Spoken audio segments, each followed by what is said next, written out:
सार्थ ज्ञानेश्वरी अध्याय 3 कर्मयोग ओव्या आहेत 67 ते 118. श्लोक 7. यस्त्विंद्रियाणि मनसा नियम्य आरभते अर्जुन कर्मेंद्रियैः कर्मयोगम असक्तस्य विशिष्यते. पण हे अर्जुना, मनाने कर्मेंद्रियांचे नियमन करून जो आसक्त न होता कर्मेंद्रियांनी कर्मयोगाला आरंभ करतो त्याची योग्यता विशेष आहे. आता देई अवधान प्रसंगे तुझ सांगेन या नैराश्याचे चिन्ह धनुर्धरा. अर्जुना, प्रसंग आलेला आहे म्हणून तुला या निष्काम पुरुषाचे लक्षण सांगतो. इकडे तू लक्ष दे. जो अंतरी दृढ परमात्मरूपी गूढ बाह्य भागू तरी रूढ लौकिकू जैसा. जो अंतर्यामी निश्चळ व परमात्म्याच्या स्वरूपात घडलेला असतो आणि बाहेरून मात्र लोकांप्रमाणे व्यवहार करीत असतो.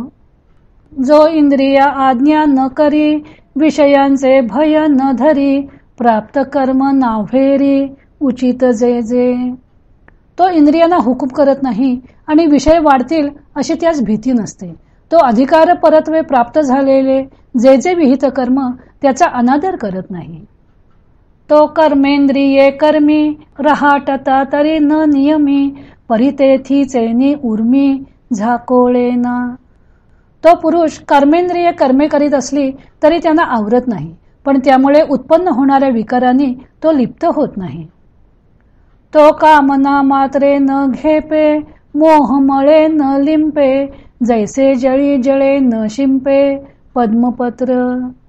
ज्याप्रमाणे पाण्यातील कमळाचे पान पाण्याने लिप्त होत नाही व अविवेकरूपी मलाच्या योगाने तो मलिन होत नाही, तैसा संसर्गा माझी असे सकळांसारिखा दिसे जैसे तोय संगे आभासे भानुबिंब.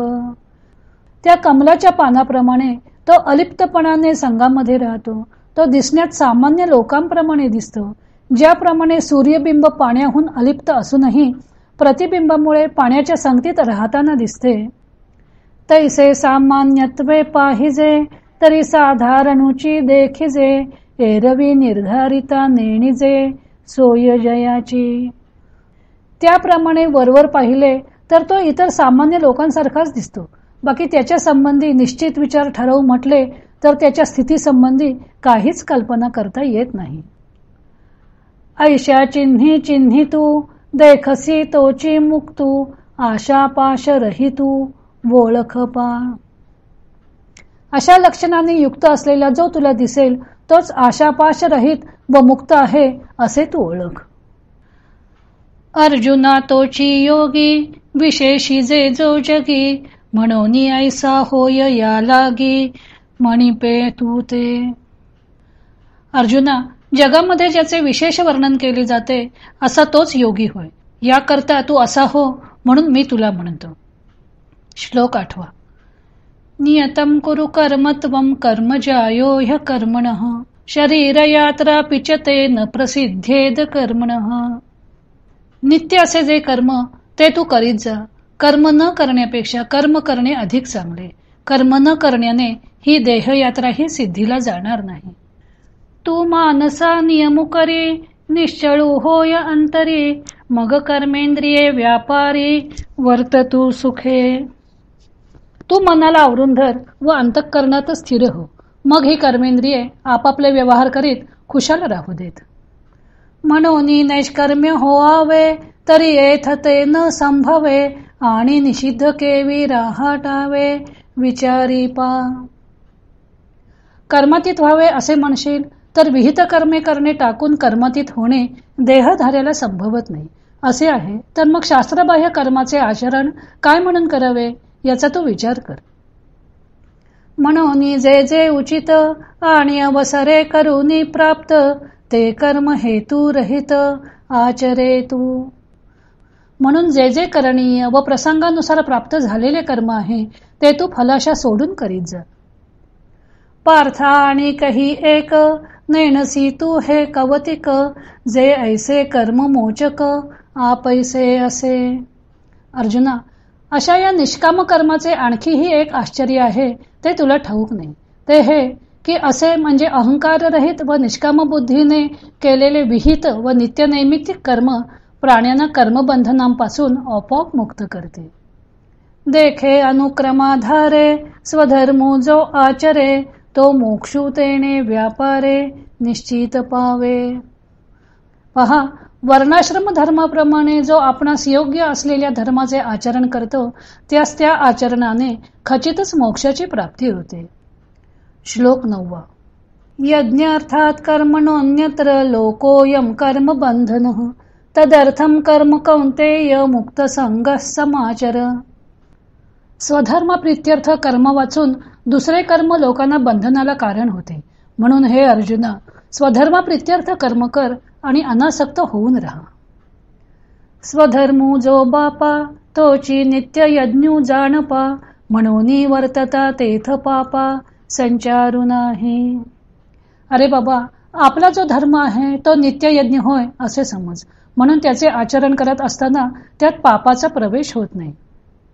हा निज धर्मू जै सांडे आणि कुकर्मी रती घडे तैची बंधू पडे संसारिक. हे स्वधर्माचरण सुटले म्हणजे वाईट कर्माच्या ठिकाणी आसक्ती उत्पन्न होते आणि तेव्हाच त्या वाईट कर्मे करणाऱ्या पुरुषास संसारबंध प्राप्त होतो. म्हणून स्वधर्मानुष्ठान ते अखंड यज्ञ याजन जो करीतया बंधन कहीची न घडे. म्हणून स्वधर्माचे आचरण करणे हेच नित्य यज्ञयाजन करण्यासारखे होय. जो असे स्वधर्माचरण करतो तो केव्हाच बंधनात पडत नाही. हा लोक कर्मे बांधिला जो परतंत्रा भूत झाला तो नित्य यज्ञा ते चुकला मनोनिया. हे कर्माधिकारी लोक आपल्या नित्य यज्ञाला चुकले म्हणून कर्माने बद्ध होऊन परतंत्र अशा देहाच्या स्वाधीन झाले. श्लोक 10. सहयज्ञ प्रजा सृष्ट्वा पुरोवाच प्रजापती अनेन प्रसविष्यध्वम एषवोस्त्विष्ट कामधुक. पूर्वी ब्रह्मदेव यज्ञासह वर्तमान म्हणजे स्वधर्मासह वर्तमान प्रजा उत्पन्न करून त्यांना म्हणाला की याच्या योगाने तुम्ही आपली अभिवृद्धी करून घ्या, हा तुमच्या इष्टकामना देणारा हो. आता येची विशी पार्थ तुझ सांगेन एक मी कथा जे सृष्ट्यादी संस्था ब्रह्मेने केली. अर्जुना, याच संबंधीची तुला एक गोष्ट सांगतो. ब्रह्मदेवाने सृष्ट्यादी रचना जेव्हा केली ते नित्य याग सहिते सृजिली भूते समस्ते परिनेणतीची तिये यज्ञाते सूक्ष्म म्हणूनी. तेव्हा नित्य यज्ञासहित म्हणजे कर्मासहित सर्व प्राणी त्याने उत्पन्न केले. परंतु कर्म हे सूक्ष्म असल्यामुळे ते प्राणी आपल्या कर्तव्य कर्मांना मुळीच जाणत नव्हते. ते वेळी प्रजीविनविला ब्रह्मा देवा काय आश्रय एथ आम्हा तव म्हणे तो कमळ जन्म भूतां प्रती. त्यावेळी सर्व प्राण्यांनी ब्रह्मदेवाची विनंती केली की देवा, या लोकात आम्हाला आधार काय. तेव्हा ब्रह्मदेव लोकांना म्हणाला, तुम्हा वर्ण विशेष वशे आम्ही हा स्वधर्मुची विहिला असे याते उपासा मग आपैसे पुरती काम. तुम्हाला वर्णानुसार हा आम्ही स्वधर्मच सांगितला आहे, त्याचे आचरण करा म्हणजे तुमच्या मनातील इच्छा आपोआप पूर्ण होतील. तुम्ही व्रते नियमो न करावे शरीराते न पीडावे दुरिकेही न वचावे तीर्थासी गा. याखेरीज तुम्हाला आणखी व्रते व नियम करण्याची जरुरी नाही, शरीराला पीडा देण्याची जरुरी नाही व दूर कोठे तीर्थयात्रेला जाण्याचे कारण नाही. योगाधिक साधने साकांक्ष आराधने मंत्र यंत्र विधाने झणी करा. योग वगैरे साधने, कामनायुक्त आराधना अथवा मंत्रयंत्र इत्यादी कर्मे कदाचित कराल तर करू नका. देवतांतरा न भजावे हे सर्वथा काही न करावे तुम्ही स्वधर्म यज्ञी यजावे अनायासे. स्वधर्म सोडून अन्य देवतांना भजावयाचे कारण नाही. तात्पर्य वर सांगितलेल्या गोष्टी करण्याचे मुळीच कारण नाही. तर तुम्ही कष्टात न पडता स्वधर्माचरण रूप यज्ञ करावा. अहेतुके चित्ते अनुष्ठापाययाते पतिव्रता पतिते जियापरी. ज्याप्रमाणे पतिव्रता आपल्या पतीला एकनिष्ठतेने भजते, त्याप्रमाणे तुम्ही मनात कोणताही हेतू न धरता याचे आचरण करा. तैसा स्वधर्म रूप मखू, हाची सेव्यू तुम्हा एकू, ऐसे सत्य लोक नायकू, बोलता जाहला. अशा रीतीने तुम्हाला हाच एक स्वधर्मरूपी यज्ञ आचरण करण्यास योग्य आहे, असे सत्यलोकाचा अधिपती ब्रह्मदेव बोलला. देखा स्वधर्मा ते भजाल, तरी कामधेनु हा होईल, मग प्रजा हो न संडील, तुमते कदा. पहा, स्वधर्माचे आचरण जर कराल तर हा धर्म कामधेनूप्रमाणे इच्छा पुरवणारा होईल. मग लोक हो, ही स्वधर्मरूपी कामधेनू तुम्हाला नेहमी सोडणार नाही. श्लोक 11. देवान भावयतानेन ते देवा भावयंतुव, परस्परम भावयंत श्रेय परमवाप्स्यथ. याच्या योगाने तुम्ही देवाला भजाल आणि ते देव तुमच्यावर संतुष्ट होऊन तुमची समृद्धी करतील. परस्परांची अभिवृद्धी करणारे तुम्ही उत्कृष्ट प्रकारचे कल्याण प्राप्त करून घ्याल. जैयेने करुनी समजता, परितोषू होईल देवता, मग दे तुम्हा इप्सिता, अर्थाते देती. कारण या धर्माच्या आचरणामुळे सर्व देवतांना आनंद होईल आणि मग त्या देवता तुम्हाला इच्छिलेले विषय देतील. या स्वधर्म पूजा पूजिता, देवता गणा समजता, योगक्षेमू निश्चिता, करीती तुमचा. या स्वधर्मरूप पूजेने सर्व देवतांना आराधिले असता त्या खात्रीने तुमचा योगक्षेम चालवतील. तुम्ही देवा ते भजाल, देव तुम्हा तुष्टतील, ऐसी परस्परे घडेल प्रीती जेथ. तुम्ही देवांचे आराधन कराल आणि देव तुमच्यावर प्रसन्न होतील. त्याप्रमाणे तुमचे एकमेकांवर जेव्हा प्रेम जडेल, ते तर तुम्ही जे करू म्हणाल, ते आपैसे सिद्धी जाईल, वांछितही पुरेल मानसीचे. तेव्हा तुम्ही जे करू म्हणाल ते सहजच सिद्धीस जाईल आणि मनातील इच्छित गोष्टीही पूर्ण होतील. वाचा सिद्धी पावाल, आज्ञापक होआल, म्हणिये तुमते मागतील महारुद्धी. तुम्ही बोलाल ते खरे होईल आणि तुम्ही आज्ञा करणारे व्हाल. तुम्हाला आपली काय आज्ञा आहे म्हणून महारुद्धी विचारतील. जैसे ऋतुपतीचे द्वार, वनश्री निरंतर, वोळगे फळभार लावण्येसी. ऋतुश्रेष्ठ वसंताचे द्वारात वनशोभा ज्याप्रमाणे फलभार व सौंदर्यासह निरंतर सेवा करते. श्लोक 12.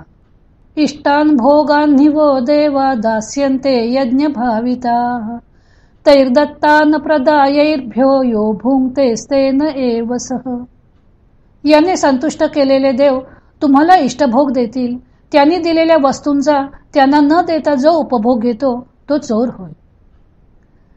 तैसे सर्व सुखे सहित, दैवची मूर्तिमंत, येईल देखा काढत तुम्हा पाठी. पहा, त्याप्रमाणे सर्व सुखांसह मूर्तिमंत दैवच तुमच्या मागे शोध काढीत येईल. ऐसे समस्त भोग भरित, हो आल तुम्ही अनार्थ, जरी स्वधर्मे निरत, वर्ताल बापा. अशा रीतीने बाबांनो, जर तुम्ही एकनिष्ठपणे स्वधर्माचे आचरण कराल तर सर्व भोगांनी संपन्न होऊन तुम्ही निरीच्छ व्हाल. का झाली या सकळ संपदा, जो अनुसरेल इंद्रिय मदा, लुब्ध होऊन या स्वादा विषयांची. अथवा उलट पक्षी, सर्व संपदा प्राप्त झाली असता जो विषयांच्या गोडीला लालचवून उन्मत्त इंद्रिये जसे सांगतील तसे वागतो. तिही यज्ञ भाविकी सुरी, जे हे संपत्ती दिधली पुरी, तया स्वधर्मी सर्वेश्वरी न भजेल जो. यज्ञाने संतुष्ट होणाऱ्या त्या देवानी जी ही पूर्ण संपत्ती दिली आहे, त्या संपत्तीच्या योगाने स्वधर्मरूप मार्गाने जो परमेश्वरास भजणार नाही. अग्निमुखी हवन, न करील देवता पूजन, प्राप्त वेळे भोजन ब्राह्मणाचे. जो अग्नीचे मुखात हवन करणार नाही अथवा देवतांचे आराधन करणार नाही किंवा योग्य वेळी ब्राह्मणांना भोजन देणार नाही. विमुख होईल गुरुभक्ती, आदर न करील अतिथी, संतोष नेदील ज्ञाती आपुलिये. जो गुरुभक्तीला पाठमोरा होईल, अतिथीचा मान करणार नाही व आपल्या जातीला संतोष देणार नाही. ऐसा स्वधर्म क्रिया रहितू, आथिलेपणे प्रमत्तू, केवळ भोगासक्तू होईल जो. अशा रीतीने जो आपल्या धर्माचे आचरण टाकून आणि संपन्नतेने उन्नत होऊन केवळ भोगामध्ये गढून जाईल, तया मग अपावो थोर आहे, जेणे ते हातीचे सकळ जाये, देखा प्राप्त ही न लाहे, भोग भोगू. त्याला पुढे मोठा धोका आहे, तो असा की त्याच्या जवळ असलेले सर्व ऐश्वर्य नाहीसे होईल. हे पहा, मिळवलेले भोग सुद्धा त्याला भोगावयास मिळणार नाहीत. जैसे गतायुषी शरीरी, चैतन्य वासू न करी, का निदैवाच्या घरी न राहे लक्ष्मी. जसे आयुष्य संपलेल्या शरीरात प्राण राहत नाहीत किंवा दैवहीनाच्या घरात लक्ष्मी राहत नाही, तैसा स्वधर्मू जरी लोपला, तरी सर्व सुखांचा थारा मोडला, जैसा दीपा सवे हरपला, प्रकाशू जाय. जसा दिवा मालवल्याबरोबर त्याचा प्रकाश नाहीसा होतो, तसा धर्म जर लोपून गेला तर सर्व सुखाचे आश्रयस्थान नाहीसे होते. तैसी निज वृत्ती जेथ सांडे, तेथ स्वतंत्रते वस्ती न घडे, आईका प्रजा हो हे पुढे विरंची म्हणे. वरील प्रमाणे आपला आचार जेथे सुटतो त्या ठिकाणी आत्मस्वातंत्र्य राहत नाही. प्रजा हो, हे नीट ऐका, असे ब्रह्मदेव म्हणाला. म्हणून स्वधर्मू जो सांडील, तया ते काळू दंडील, चोर म्हणून हरील सर्वस्व तयाचे. म्हणून आपला स्वधर्म जो टाकील त्याला यमधर्म शिक्षा करेल व तो केवळ चोर आहे असे समजून त्याची मालमत्ता हिरावून घेईल. मग सकळ दोषू भवते, गिवसोनी घेती तयाते, रात्री समयी स्मशानाते भूते जैसी. रात्रीच्या वेळी ज्याप्रमाणे पिशाचे स्मशान वेढून टाकतात, त्याप्रमाणे मग त्याला सर्व पापे घेरतात. तैसी त्रिभुवनीची दुःखे आणि नाना विधे पातके, दैन्यजात तितुके तेथेची वसे. त्याप्रमाणे त्रैलोक्यात असणारी सर्व दुःखे आणि अनेक प्रकारची पापे व सर्व दैन्य त्याच्याच जवळ राहतात. ऐसे होय तया उन्मत्ता, मग न सुटे बापा रुदता, कल्पांती ही सर्वथा प्राणीगण हो. त्या उन्मत्त मनुष्याची अशी स्थिती होते आणि मग प्रजा हो, रडले तरी मग कल्पाच्या अंतापर्यंत देखील त्याची त्यातून मुळीच सुटका होत नाही. म्हणून निज वृत्ती हे न संडावी, इंद्रिये बरळो नेदावी, ऐसे प्रजा ते शिकवी चतुराननु. म्हणून स्वधर्माचरण सोडू नये, इंद्रियांना भलत्याच मार्गाला जाऊ देऊ नये, असा ब्रह्मदेवाने प्रजांना उपदेश केला. जैसे जळचरा जळ सांडे, आणि तत्क्षणी मरण मांडे, हा स्वधर्मू तेणे पाडे, विसंबो न ये. ज्याप्रमाणे माशांना पाण्याचा वियोग झाला की त्याच क्षणी मरण येते, म्हणून माशाने पाण्याचा त्याग करू नये, त्याप्रमाणे स्वधर्माचरणाच्या त्यागाने मनुष्याचा नाश होतो, म्हणून त्याने या स्वधर्माचरणाला विसरू नये. म्हणून तुम्ही समजती, आपुला लिया कर्मी उचिती, निरत व्हावे पुढती पुढती मणिपत असे. म्हणून तुम्ही सर्वांनी आपापल्या विहित कर्माचरणामध्ये तत्पर असावे, हेच आमचे वारंवार सांगणे आहे.